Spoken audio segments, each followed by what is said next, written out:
جميلة. بارون، تعال انظر.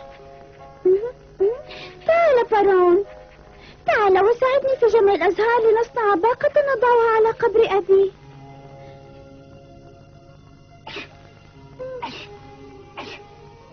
لن تساعد كسول.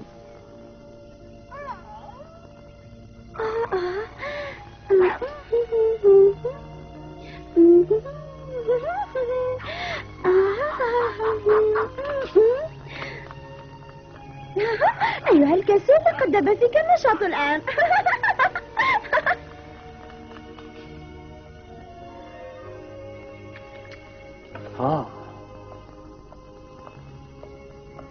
صغيرتي فيرين، هل جمعت أزهارا كثيرة؟ أجل وكثيرا، ولكنها لا تزال صغيرة. طبعا نحن أول الربيع. ومع ذلك فهي رائعة الجمال. أثناء زيارتكم لقبر والدك سأضع أمتعتكم في العربة. هذا لطف منك، شكرا جزيلا. كم أشفق عليها. ما السبب؟ توفي والدها قبل 5 أيام.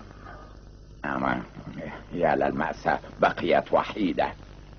والدتها موجودة.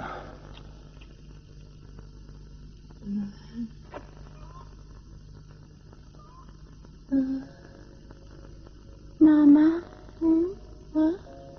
ماما، هل انتهيتي؟ أجل. حالما أنتهي من تنسيق باقة الزهور نذهب لقبر والدي لنودعه. بيرين، ما بك يا أمي؟ أرغب في البقاء هنا عدة أيام أخرى. ولكن لماذا يا أمي؟ لا أستطيع ترك هذا المكان بسهولة يا ابنتي.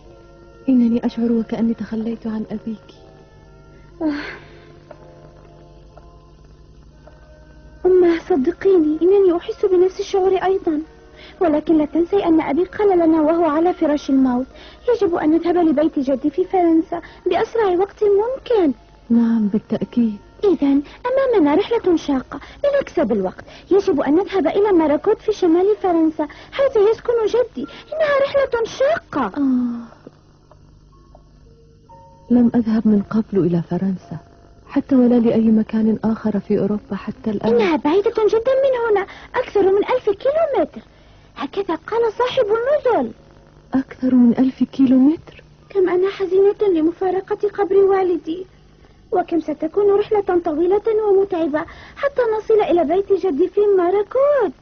ولهذا يجب أن لا نضيع وقتنا يا أمه.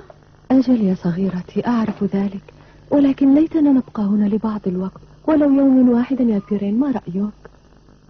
ماما، إن أرادت السفر إلى فرنسا فعليهما الذهاب إلى إيطاليا أولا. أجل، ولكن بعد إذن عليهما السفر عن طريق سويسرا على الأرجح. كم هو صعب عليهما مواجهة الحياة بمفردهما. لقد كان الأمر صعبا على المرأة. حياة صعبة.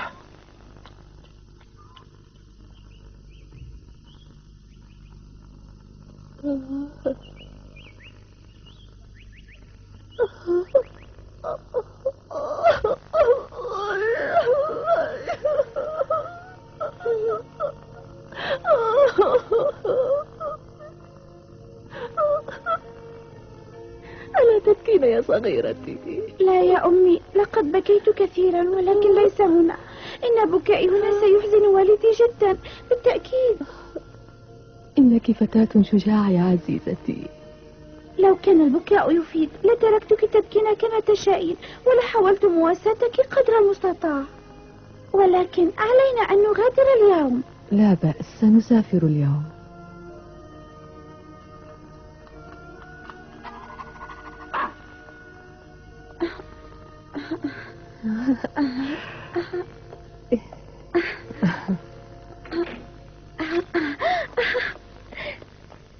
شكرا على معاملتك اللطيفة، أستودعك الله. لا شكر على واجب يا صغيرتي، وأتمنى لكما رحلة موفقة وأن تصلا بصحة وعافية إلى بيت الجد.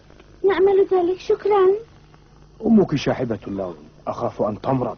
إن حسرتها لموت أبي كبيرة، وزاد أساها سفرنا بعيدا عن مكان دفنه، ولكننا سنواسيها. أظنك ستعالجين الأمر يا صغيرتي، فأنت قوية الإرادة وجريئة. ليس تماما، فأنا أشعر باليأس، ولكنني أقوى منه، لذا سنحقق ما نريد. هيا يا بارون، سنغادر. رحلة موفقة. هذه العربة كالمنزل المتنقل، يبدو أنهما كثيرة الترحال.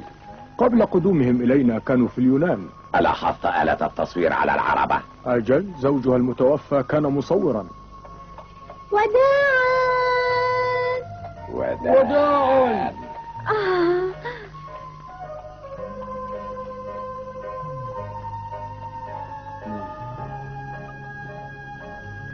آمل أن يصلوا بالسلامة إلى فرنسا. وهكذا بدأت قصة الصغيرة بيرين، فمع إطلالة الربيع الجميلة ارتحلت قبل حوالي 100 عام مع أمها من منطقة بوسني إلى فرنسا، وبوسني تقع شمال غرب يوغوسلافيا. بيرين، أليس من الأفضل أن ننزل ونقطع المسافة على الأقدام؟ لا تشغلي بالك يا أمي، فمثل هذا الصعود الصغير يجتازه باريكال بسهولة. لا تقلقي ولا داعي للنزول ماما. شكرا يا صغيرتي، اطمأن قلبي، فأنا متعبة حقا. وبيرين تدرك كم كان صعبا فقدان أبيها على الأم، وكم شغلها الحزن عما حولها بعد وفاة الرجل الذي تقاسمت معه أجمل سني عمرها، والتي أثناءها ولدت بيرين. الآن سأمسك بك، لن تهرب مني. لقد أمسكتك.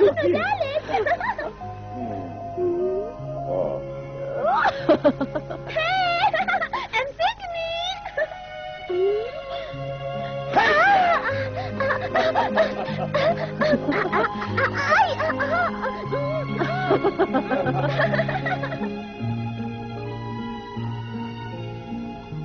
سأعد للعشرة. اثبتا ولا تتحركا.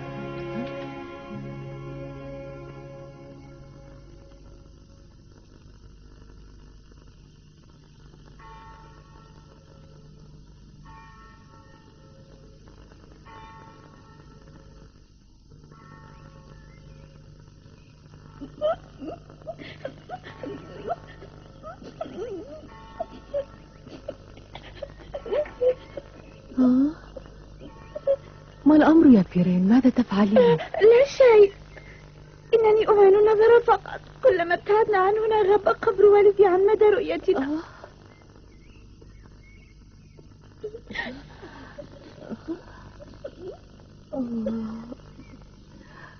أتبكين يا صغيرتي؟ شغلني حزني عن التفكير بك، تركتك مع حزنك وحيدة. سامحيني يا صغيرتي، سامحيني سامحيني.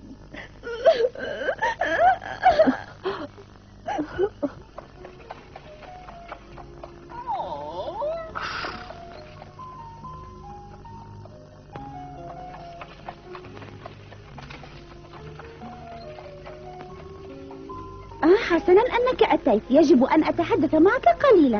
أنا وأمي وحيدتان الآن، وأمامنا رحلة صعبة وخطرة. ليس مسموحا لك التسكع كيفما شئت، فأنت الآن حارسنا. تفهم ما أعني؟ منذ الآن ستبقى دائما قريبا منا، فهمت؟ بيرين، لا تتوقعي منه الكثير. بلى يا أمي، لقد فهمني تماما. ولكن بارون، اخجل من نفسك. بارون، ارجع، عد إلى هنا. أمل لك يا بارون.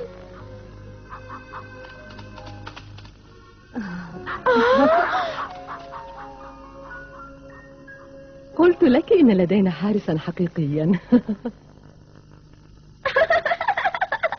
مضحك.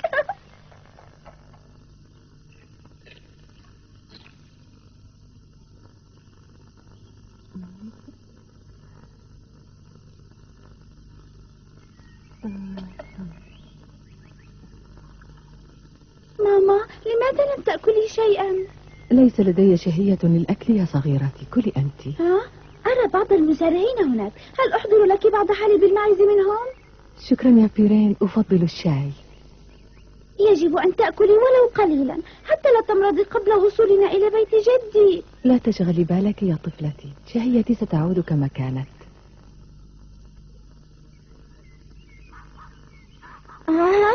أخيرا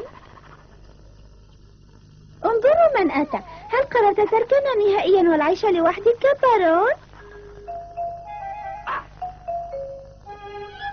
تريد طعاما؟ لا يوجد لك. لا يا بارون، هذا ليس لك. إنك كلب مزعج.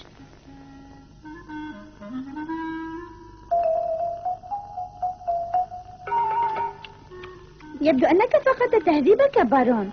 ماذا يقول الكلب الطيب عندما يقدم له ما يؤكل؟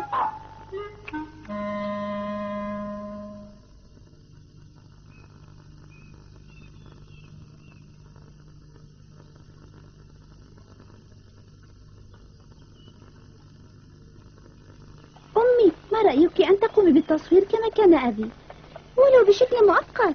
وهل تظنين أن أحدا يثق بمقدرتي؟ ولم لا؟ لطالما ساعدت والدي في عمله. إنك بالتأكيد مصورة جيدة. أتساءل إذا كان بإمكاننا الحصول على المال من التصوير. هيا. ما الأمر؟ صوريني وستكتشفين مقدرتك.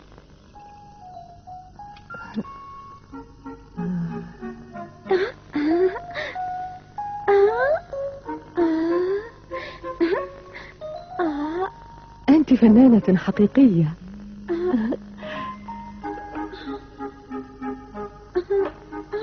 ذراعي تحكني. اصبري، تحملي قليلا بيرين إذا أردت صورة جميلة. لا تتحركي، سأعد لل10. 1 2 3 4 5 6 7 8 9 10. انتهينا.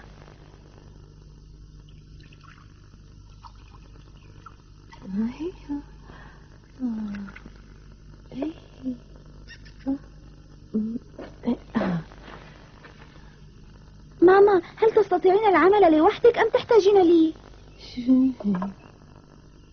شكرا، هذا لطف منك يا صغيرتي، أستطيع إنجاز ذلك لوحدي. ستكون صورة رائعة يا أمي. آمل أن لا تكون بيرين قد تحركت أثناء التصوير لتكون النتيجة جيدة.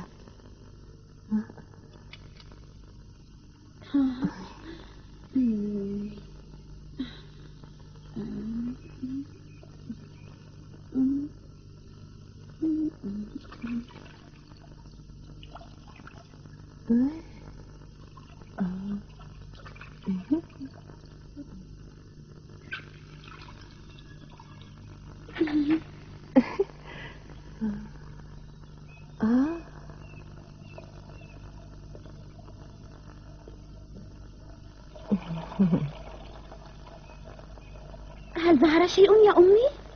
لا يا ابنتي، لم يظهر شيء بعد. دعيني ألقي نظرة. مهلا، اصبري قليلا. والآن انظري إليها. رائعة جدا. تقصدين نفسك بذلك؟ لا، أقصد تصويرك، فالصورة جيدة حقا. لا تبالغي. إنها جيدة وكأن أبي الذي صورها. كم كان سيسر بذلك. لو كان أبوك موجودا لقال شيء نفسه، هذا أكيد. إنك ماهرة يا أمي. دعك من هذا الحديث العابث لنرتب أشياءنا. أجل. حالما نجهز سنواصل السفر. أجل.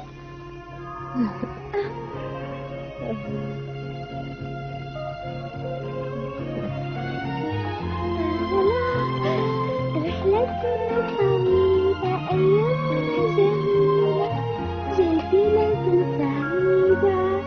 رحلتنا طويلة، أيامنا جميلة. من هؤلاء؟ ماذا يريدون؟ انظر لألوان العربة. هذا هي. أليس من الأفضل أن نذهب إلى أحد الفنادق لنرتاح قليلا يا صغيرتي؟ غدا نبدأ العمل. ما زلنا في أول النهار، هناك كثير من الوقت.